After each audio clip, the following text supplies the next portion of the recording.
Assalamualaikum warahmatullahi wabarakatuh. Pada video kali ini kita telah memasuki pertemuan keempat kuliah Statistika Industri. Jadi pada pertemuan ini apa yang akan kita bahas? Yang kita bahas pada pertemuan keempat ini yaitu tentang populasi dan sampel. Apa itu populasi dan apa itu sampel? Jadi populasi itu merupakan suatu wilayah generalisasi yang terdiri atas objek atau subjek yang mempunyai kualitas dan karakteristik tertentu yang ditetapkan oleh peneliti untuk dipelajari kemudian ditarik kesimpulan. Jadi populasi itu merupakan keseluruhan dari suatu objek atau subjek. Sebagai contohnya, yaitu topik penelitian tentang tingkat pendapatan pengusaha kopi di Makassar. Jadi populasinya itu apa? Yaitu semua pengusaha kopi yang ada di Makassar tanpa terkecuali. Jadi di situ kita kalau akan melakukan penelitian tingkat pendapatan pengusaha kopi di Makassar, kita harus mengambil data pendapatan seluruh atau semua pengusaha kopi yang ada di Makassar tanpa terkecuali, tanpa ada satupun yang tersisa datanya, seperti itu.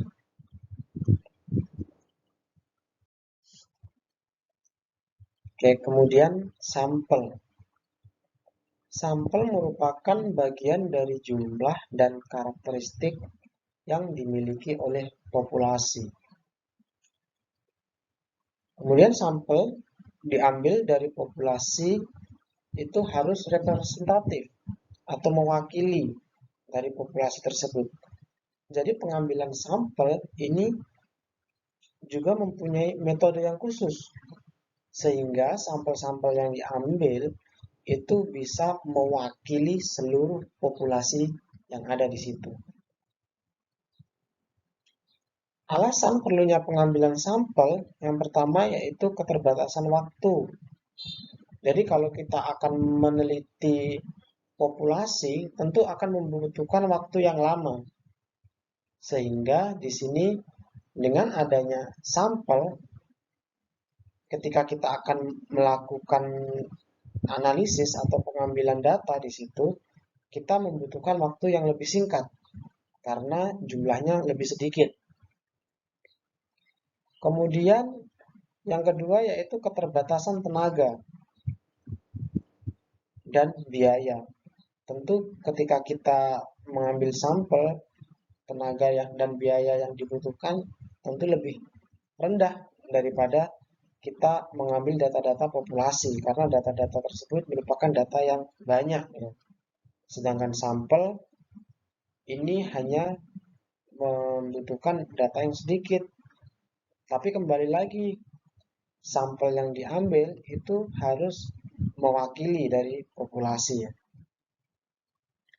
Kemudian yang kedua yaitu alasan perlunya pengambilan sampel yaitu lebih cepat dan lebih mudah.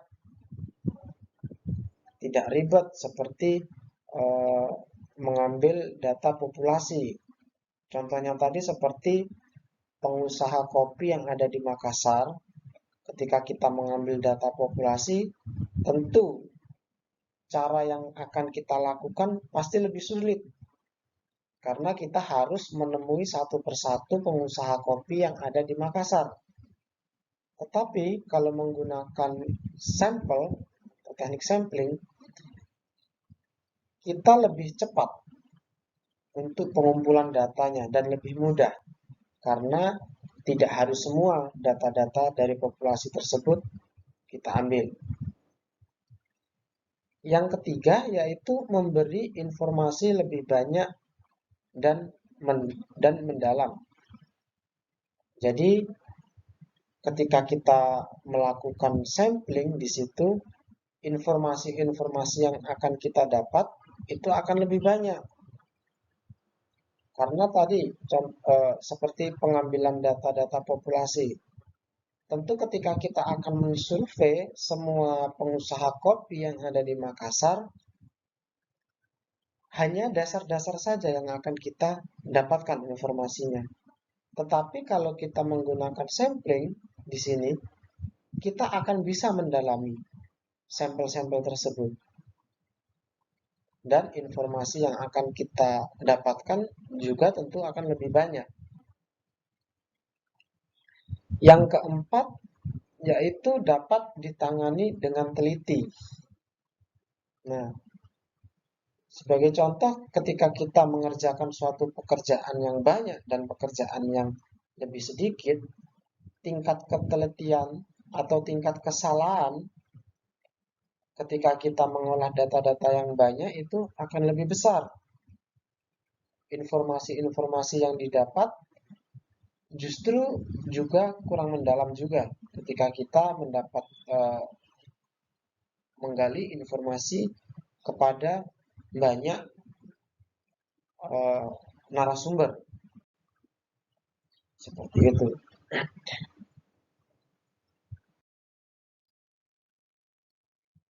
Kemudian teknik sampling. Teknik sampling merupakan teknik pengambilan sampel dari populasi. Jadi sampel merupakan bagian dari populasi tersebut. Sedangkan teknik pengambilannya disebut teknik sampling. Kemudian sampel diteliti dan hasil penelitian dikenakan pada populasi atau generalisasi. Jadi seperti ini gambarannya ya. Jika ada suatu populasi yang mana di sini pasti identitasnya sudah lengkap ya. Kemudian kita melakukan pengambilan contoh sampel yang disebut dengan teknik sampling. Kemudian sampel ini dilakukan penelitian. Untuk pengambilan contohnya di sini, pengambilan sampelnya di sini tadi itu dilakukan dengan metode-metode tertentu ya. Nanti akan kita bahas selanjutnya. Sehingga sampel yang kita dapatkan ini bisa mewakili dari populasi. Nah, kemudian sampel yang didapat diteliti, dianalisis, dan hasil analisis ini digeneralisasikan untuk menyimpulkan populasinya itu seperti apa. Seperti contoh tadi pengusaha kopi, pendapatan pengusaha kopi Makassar. Kita akan melakukan penelitian berapa sih pendapatan pengusaha kopi di Makassar. Kita tidak melakukan pengambilan data dari populasi tersebut, tapi melainkan dari sampel dari pengusaha kopi yang ada di Makassar. Kemudian data-data sampel pengusaha kopi tersebut dilakukan analisis, dilakukan perhitungan, dan lain-lain. Dan hasil dari analisis itu nantinya dapat menggambarkan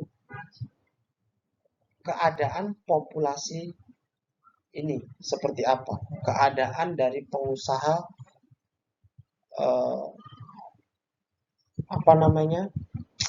pengusaha kopi tadi, pendapatan pengusaha kopi itu bagaimana.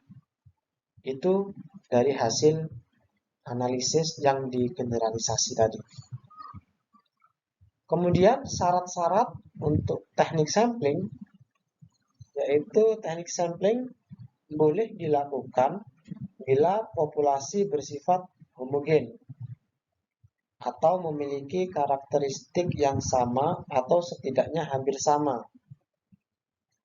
Bila keadaan populasi bersifat heterogen, sampel yang dihasilkan dapat bersifat tidak representatif atau tidak menggambarkan karakteristik dari populasi tersebut.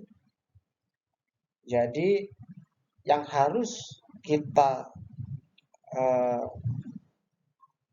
tanamkan dulu atau kita yakinkan bahwasanya populasi tersebut benar-benar populasi yang homogen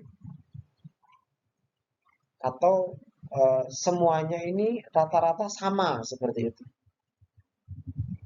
Ketika ada misal contohnya pendapatan pengusaha kopi itu 10 juta per bulannya, itu ya mendekati itu.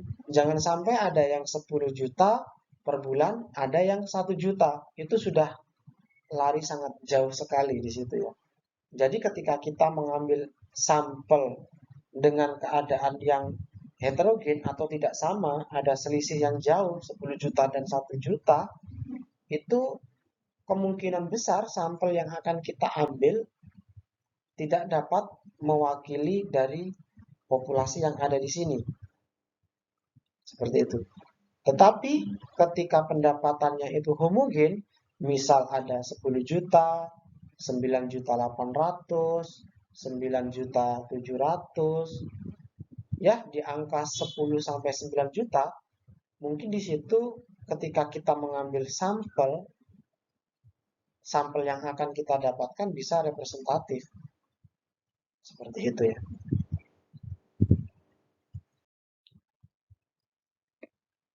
Kemudian teknik pengambilan sampel di sini dibedakan menjadi dua. Yang pertama yaitu probability sampling.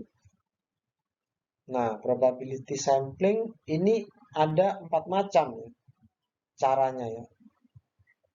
Yang pertama yaitu simple random sampling, yaitu pengambilan secara acak yang simple seperti itu. Yang kedua yaitu proportionate stratified random sampling. Yang ketiga disproportionate, dan yang keempat area atau cluster. Teknik yang kedua yaitu teknik yang non probability,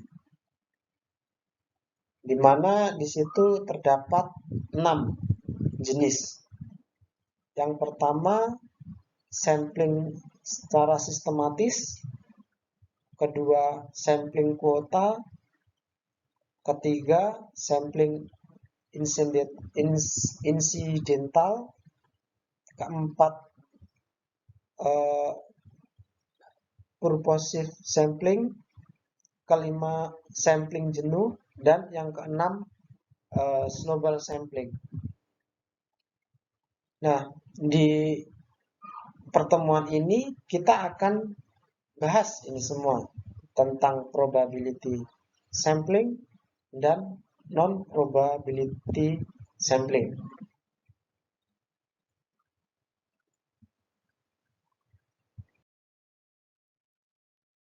Jadi probability sampling itu merupakan teknik pengambilan sampel yang memberikan peluang yang sama bagi setiap unsur atau anggota populasi untuk dipilih menjadi anggota sampel. Nah, di situ berarti sudah jelas ya. Jadi semua anggota yang ada di populasi itu mempunyai kemungkinan yang sama, mempunyai probabilitas yang sama untuk diambil sebagai sampel. Tadi yang pertama yaitu random sampling. Dikatakan simple random sampling atau simple sederhana karena pengambilan sampelnya itu dari populasi dilakukan secara acak tanpa memperhatikan strata yang ada. Jadi sebagai gambarannya seperti ini. ada suatu populasi yang mempunyai eh, relatif homogen atau relatif sama keadaannya di situ. Kemudian diambil nih sampelnya secara acak di sini. Misal ada 10 10 pengusaha kopi di Makassar. Saya mengambil nomor 2, nomor 5, nomor 7 atau 1, 3, 7. Jadi kita mengambilnya secara random seperti itu. Yang mana karena populasinya ini merupakan populasi yang homogen, kemungkinan sampel yang akan kita dapatkan juga sampel yang representatif yang bisa menggambarkan keadaan dari populasi tersebut. Intinya seperti itu.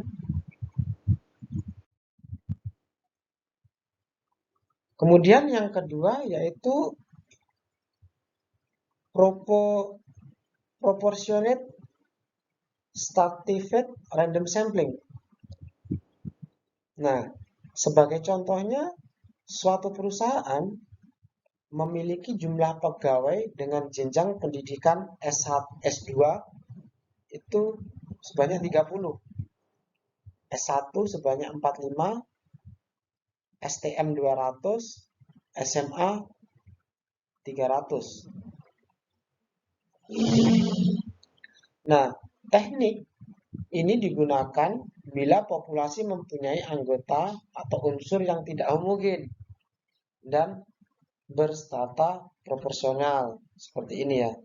Jadi yang akan kita ambil di sini ini secara proporsional karena sampelnya ini nggak homogen nih. Misal ini adalah pendidikan S2 sekian, ini pendidikan S1 sekian lebih banyak, ini pendidikan SMA, ini STM, ini mungkin SD, seperti itu. Jadi kita mengambil sampelnya juga berdasarkan dengan jumlahnya. Misal kalau S2 karena jumlahnya sedikit 30, kita mengambilnya cuma 3. Kemudian S1 karena jumlahnya 45, mungkin yang akan kita ambil sampelnya itu cuma 5. Kemudian untuk STM karena 200, mungkin yang kita ambil cuma 20. SMA karena 300, yang kita ambil 30.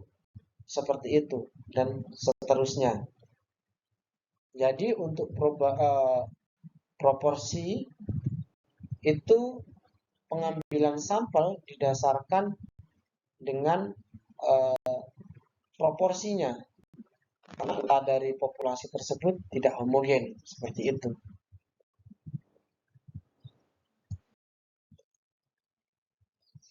Kemudian yang ketiga yaitu disproporsi. Sebagai contoh, perusahaan memiliki jumlah pegawai dengan jenjang pendidikan S2 itu sebanyak 3, S1 sebanyak 7, STM 500, dan SMA 800. Nah, tetapi teknik ini digunakan bila populasi beserta tetapi kurang proporsional. Jadi untuk teknik sampling ini itu tidak didasarkan pada proporsi ya, karena disproporsi. Ketika kita mendapatkan populasi yang dapat kita katakan tidak homogen, tetapi pengambilannya tidak dilakukan secara proporsional seperti itu. Itu teknik yang ketiga. Kemudian teknik probability sampling yang keempat yaitu cluster sampling. Yang mana teknik sampling ini digunakan untuk menentukan sampel bila objek yang diteliti sangat luas. Kemudian biasa digunakan dengan dua tahap. Yang pertama menentukan sampel daerah. Kita sebagai contohnya ini karena objeknya itu sangat luas, yang harus kita lakukan pertama itu kita lakukan pemecahan atau clustering di sini ya. Kemudian kita tentukan orang-orang yang ada di daerah itu secara sampling aja. Nah, misalnya di sini karena ini cangkupannya sangat luas, kita pecah nih. Ini untuk daerah A, daerah B, daerah C, D, E, dan seterusnya. Kemudian kita ambil random sampelnya. Misal di daerah sini, untuk A dan D, kita ambil A ini sudah mewakili daerah ini. Kemudian B dan C ini kita jadikan satu juga pengambilannya. Kemudian di sini kita lakukan pengambilan sampel juga dan seterusnya. Jadi kita mengambil sampel berdasarkan klaster atau daerah. Setelah kita lakukan pemetaan atau clustering tadi, selanjutnya tahap 2 yaitu kita lakukan pengambilan secara bertahap. Kita ambil sampel lagi di sini. Untuk A kita ambil, C diambil, E diambil, dan ini seterusnya. Diambil sampel lagi dari sini sehingga menghasilkan satu sampel individu yang utuh. Seperti itu, teknik pengambilan sampel untuk cluster.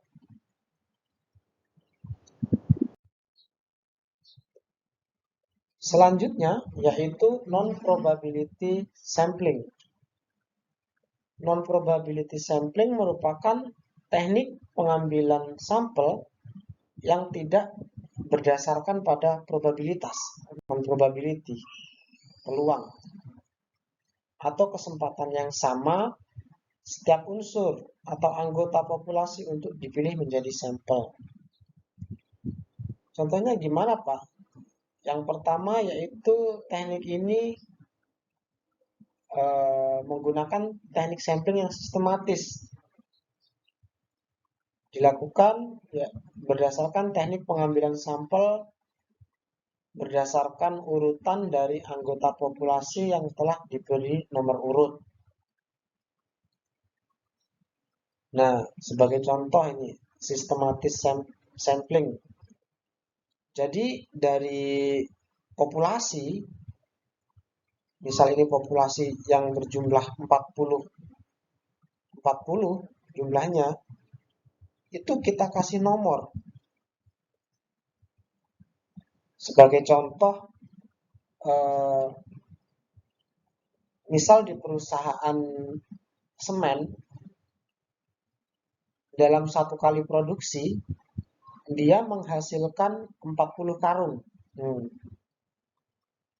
Nah, ketika kita akan melakukan sampling secara sistematis di sini, dari 40 karung tadi, kita akan memberikan penomoran untuk setiap karung.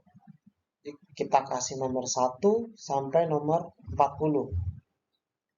Kemudian, dari populasi ini, kita lakukan pengambilan secara sistematis, yaitu berjarak 2-2. Jadi, misal di sini 2 tidak diambil, jadi yang diambil 3. 2 tidak diambil, diambil 6. 2 tidak diambil, diambil 9, dan seterusnya. Seperti itu. Jadi, di sini pasti peluang dari setiap nomor ini tidak sama untuk diambil sebagai contoh atau sebagai sampel seperti itu.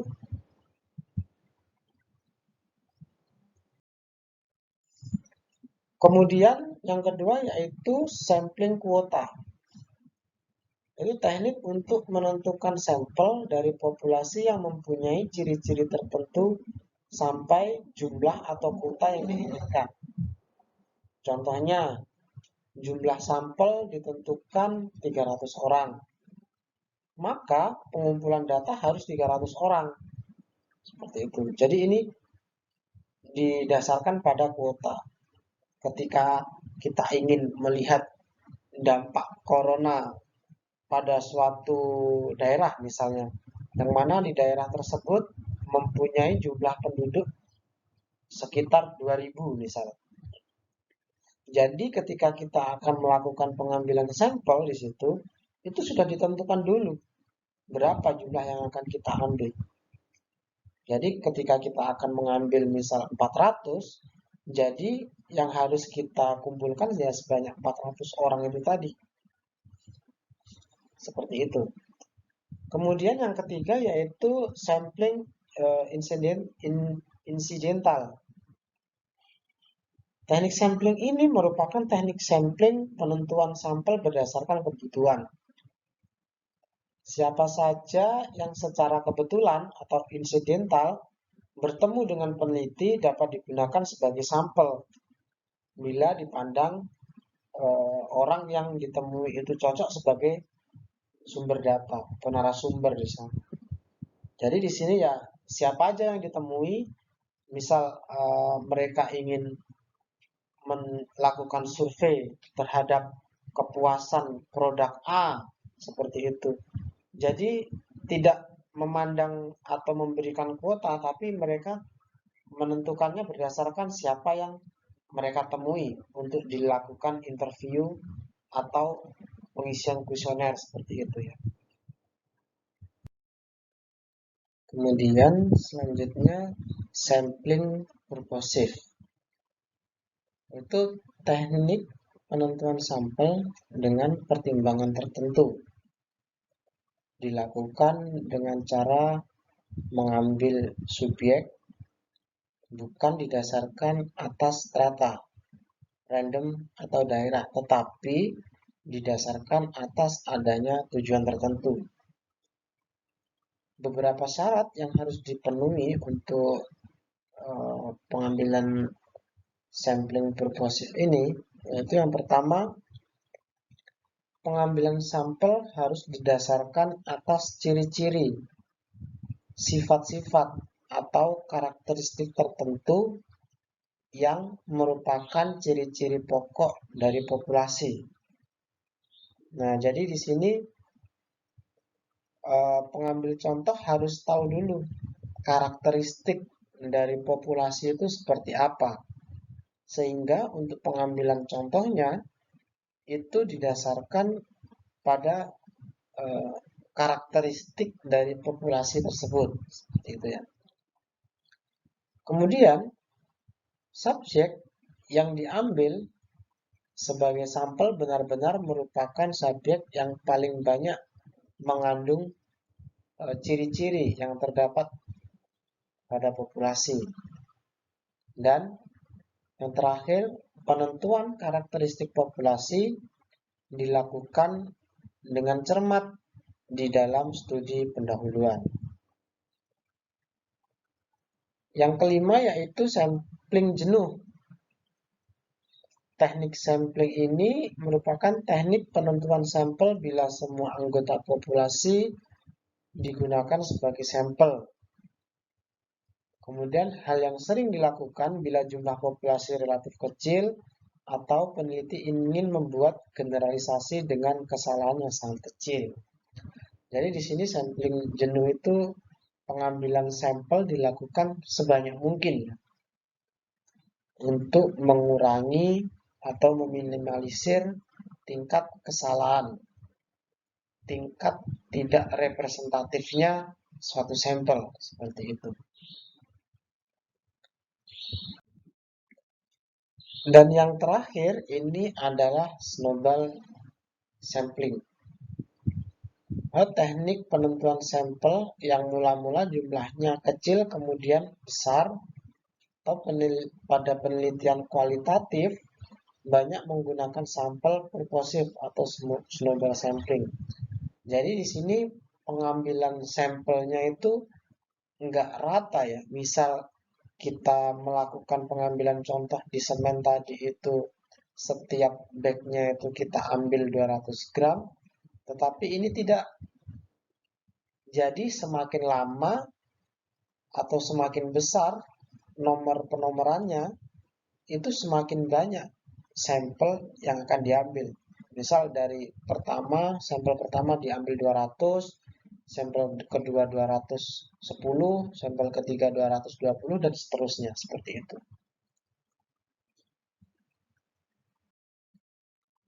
Mungkin ini yang bisa saya sampaikan untuk pertemuan keempat ini. Assalamualaikum warahmatullahi wabarakatuh.